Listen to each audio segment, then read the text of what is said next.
अस्सलामुअलैकुम my YouTube family, कैसे हैं आप सब लोग। आप सब लोगों को वेलकम टू किचन एक्सप्लोरर। और आज हम बनाने जा रहे हैं पोंग पुलाव, वो भी मेरे स्टाइल में। बहुत ही डिलीशियस सा है। ये हमारा फर्स्ट सेटअप है, इसमें से कुछ चीज़ें सेकंड सेटअप में भी यूज़ होंगी। सबसे पहले मैंने ले लिया है 1.5 किलो पोंग, और पोंग के मैंने इस तरह से पीसेस करवा लिए हैं। अच्छे से वॉश कर दिया है और 1-2 मैंने इसमें हड्डी यानी नली भी डलवा दी है। अच्छे से वॉश कर दिया है।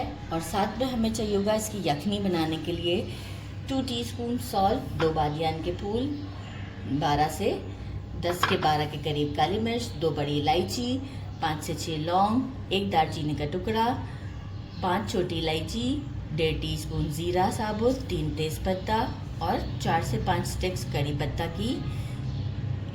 बाकी हमने लिया है 1 टीस्पून जिंजर का पेस्ट, 1 टीस्पून गार्लिक और अनियन यहाँ पर मैंने एक्स्ट्रा कट करके रखा हुआ है और वाइट टोमेटोज़ का यूज़ करेंगे। अनियन जो है वो यहाँ मैंने 3 बड़े साइज़ के लिए थे, इसमें से अप्रॉक्स हम 1 अनियन के बराबर अनियन ले लेंगे। और टोमेटोज़ मैंने लिए हैं 4, इसे कट करके रखा है, लेकिन ये हमारे सेकंड सेटअप में यूज़ होंगे। इस वक्त यखनी में हम सिर्फ इस सेटअप में से यहाँ से सिर्फ प्याज का यूज़ करेंगे। तो सबसे पहले मैंने क्या किया है, एक प्रेशर कुकर लिया है। प्रेशर कुकर में हम गोश्त को डाल देते हैं, ताकि ये काम मैं आपको बता दूं, क्योंकि फिर गैस के इश्यूज़ होते हैं ना, यखनी बन जाती है तो फिर सारा काम आसान हो जाता है, हमारा गोश्त भी गल जाता है, तो सबसे बड़ा काम हमारा ये हो जाता है। साथ में हम क्या करेंगे, ये सारे स्पाइसेस डाल देते हैं, इंक्लूडिंग जिंजर, गार्लिक, हर चीज़। और थोड़ा सा हम इसमें ऐड कर देते हैं अनियन को, थोड़ा सा अनियन हम इसमें ऐड कर देते हैं। बाकी मैं इसमें 4 गिलास के करीब पानी ऐड करती हूँ। हल्दी बिल्कुल नहीं डालनी है। 4 गिलास में इसमें पानी ऐड करती हूँ, अभी 1 ही डाला है। और इसे अच्छे से मैं 40 to 45 मिनट्स के लिए प्रेशर कुकर करती हूँ, क्योंकि पोंग को ज़रा सा अच्छा गलाना है। तो 45 मिनट्स तक कुक करती हूँ और आपको शो करती हूँ। हमारा गोश्त अच्छे से गल गया है और इसमें तकरीबन 1.5 गिलास के करीब यखनी बाकी। जितना भी ये जो रेसिड्यू था, ये सब मैंने स्ट्रेन कर दिया है। ये अब हम डिस्कार्ड कर देंगे। और बाकी जो है वो अब हमारा नया सेटअप है, वो कुछ यूँ है कि अब देखें, यखनी में भी हमारा 1.5 गिलास के करीब पानी मौजूद है। मैंने 750 ग्राम राइस लिया है, क्योंकि 1.5 किलो मेरा गोश्त था। 750 ग्राम राइस बासमती अच्छे से सोक कर दिया है वॉश करने के बाद। 1 टेबलस्पून फ्रेश गार्लिक का पेस्ट, 1 टेबलस्पून भरकर लिया है छोटी वाली हरी मिर्चों को कूट लिया है, 1 tablespoon ginger paste, 2 teaspoon salt है, अकॉर्डिंग टू टेस्ट हम कम ज़्यादा कर सकते हैं। मैंने लिया है पुदीने का पाउडर, आप फ्रेश मिंट भी यूज़ कर सकते हैं, लेकिन इसका फ्लेवर पुलाव में मुझे बहुत अच्छा लगता है। 1 लेमन ले लिया, इसे स्लाइसेस में कट कर लिया है। कुछ 8 से 10 हरी मिर्चें ले ली हैं। टेस्ट के अकॉर्डिंग जब हम राइस में इसे डालेंगे तो हम टेस्ट कर लेंगे कि अगर मिर्च कम है तो हम इसमें से कुछ को कट कर देंगे सेंटर से। तो ये सारी चीज़ों का बहुत ध्यान रखना होता है। अगेन खड़े मसाले हमें चाहिए, 1 बड़ी इलायची, 10 से 12 काली मिर्च, 4 से 5 लौंग लिया है, 1 दालचीनी का टुकड़ा, 2 बादियान के फूल, 6 छोटी इलायची, 1 टीस्पून ज़ीरा है, जायफल जावित्री का पाउडर 1/2 टीस्पून है, 1 टेबलस्पून रोस्टेड कुटा हुआ धनिया, 1 टीस्पून कुटी हुई लाल मिर्च, 1 टेबलस्पून सौंफ लिया है, इसे कूट लिया है, रोस्टेड है ये थोड़ा सा, 1 टीस्पून गरम मसाला पाउडर। प्याज और टमाटर तो मैं आपको दिखाई चुकी थी। और 1 कप चाइनीज़ सॉल्ट यहाँ यूज़ कर रही हूँ। अक्सर पुलाव बिरयानी में ये यूज़ किया जाता है और इसका फ्लेवर बहुत अच्छा होता है, और ये हलाल है। अगर आप इसे रीड करेंगे तो आपको पता चल जाएगा ये हलाल है। और मेरी ये हलाल कंट्री से ही, मतलब मैं इसे सऊदीया से मंगवाती हूँ, तो मतलब मेरे लिए तो ये बिल्कुल, वहाँ पर तो आपको मालूम ही है कि ऐसा कुछ भी नहीं प्रोडक्ट्स देते वो लोग। तो ये मैंने लिया है 1 टेबलस्पून। मेजरिंग 1 कप योगर्ट लिया है, यानी कि 1 पाव दही। इसे विस्क करने की कोई ज़रूरत नहीं है, बस हम इसे डायरेक्टली ही यूज़ करेंगे। चलिए जी, स्टोव की तरफ चलते हैं। 1/2 कप मैंने ऑयल लिया है और सारे खड़े मसाले हम इसमें डाल देते हैं।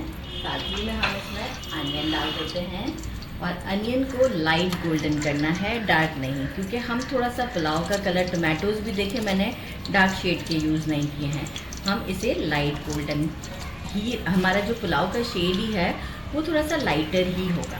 तो बस अनियन को भी हम इसमें फ्राई करते हैं लाइट गोल्डन होने तक। प्याज हमारा गोल्डन हो चुका हुआ है। लहसुन अदरक को ऐड करते हैं। फ्लेम हमारा इसका हाई पर ही है ताकि लहसुन अदरक की भी स्मेल ना रहे। बाकी ग्रीन चिली ऐड करते हैं और साथ ही मैं इसमें टमाटोज ऐड कर देती हूँ। इतनी अच्छी खुशबू आ रही है इस वक्त कि मैं आपको क्या बताऊँ। अच्छा, थोड़ा सा प्याज को मैंने निकाल लिया है डिश आउट के लिए। गरम मसाला ऐड करेंगे, सौंफ ऐड करेंगे। सिर्फ रोक रही हूँ तो जायफल जावित्री का पाउडर, वो मैं थोड़ा सा एंड में यूज़ करूँगी। साथ ही में हम सॉल्ट और पुदीने का पाउडर भी। अच्छा, कोरिएंडर भी अभी नहीं निकाला था मैंने क्योंकि गर्मी इतनी ज़्यादा है, तो हम एंड में जब हमारे राइस डालने की बारी आएगी तो तब हम कोरिएंडर भी ऐड करेंगे। इसे कुक करते हैं अराउंड 3 से 4 मिनट। ये देखिए, मैंने टमाटो को कोई ओवर कुक नहीं किया है, बस ऐसे ही 2 से 3 मिनट के लिए बस फ्लेम हाई था, चला दिया है। ये खुद से ही सॉफ्ट हो जाते हैं, बिल्कुल ही हमें इसको मैश नहीं करना है। साथ ही में हम डाल देते हैं जायफल जावित्री का पाउडर और इसे भी अराउंड सिर्फ 2 मिनट के लिए हम चलाते हैं। इसके बाद हम इसमें अपनी यखनी और पानी ऐड करेंगे चावलों के हिसाब से। 2 मिनट हो चुके हैं। यखनी और हमारा जो गोश्त है तो हम ऐड कर देते हैं इसमें। इतना अच्छा सॉफ्ट गोश्त है। साथ ही में मैं इसमें देखिए 1.5 गिलास तो मैंने ऑलरेडी यखनी में है पानी, और मैं 2 गिलास और पानी डाल के इसे एक बॉयल आने देती हूँ। अभी एक डाला है, एक और डाल देती हूँ। बॉयल आ चुका हुआ है। हरी मिर्च और लेमन ऐड कर दिया। कोरिएंडर जब नंबर रखने लगेंगे उस वक्त ऐड करेंगे। राइस ऐड कर देते हैं। राइस का जितना भी एक्सेस पानी था वो सारा डिस्कार्ड कर देना होता है क्योंकि नहीं तो फिर पानी ज़्यादा हो जाएगा। सारे राइस ऐड कर देते हैं और इसे एक बार हम बस जेंटल हैंड के साथ चला लेते हैं और इसके बाद हम इसे कुक होने देते हैं जब तक के सारा मॉइस्चर नहीं ख़त्म हो जाता।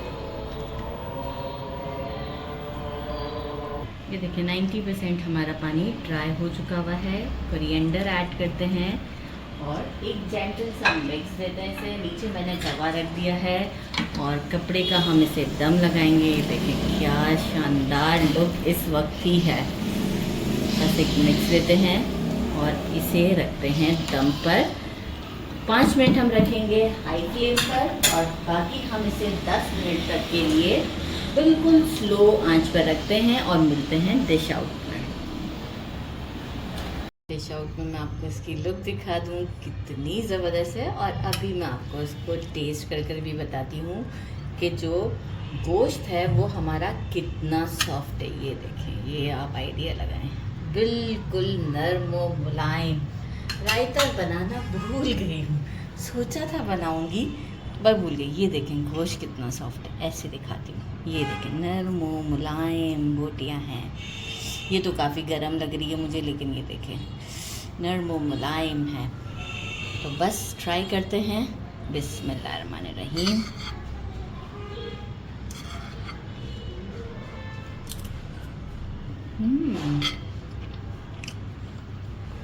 बहुत टेस्टी है, बहुत ही ज़्यादा।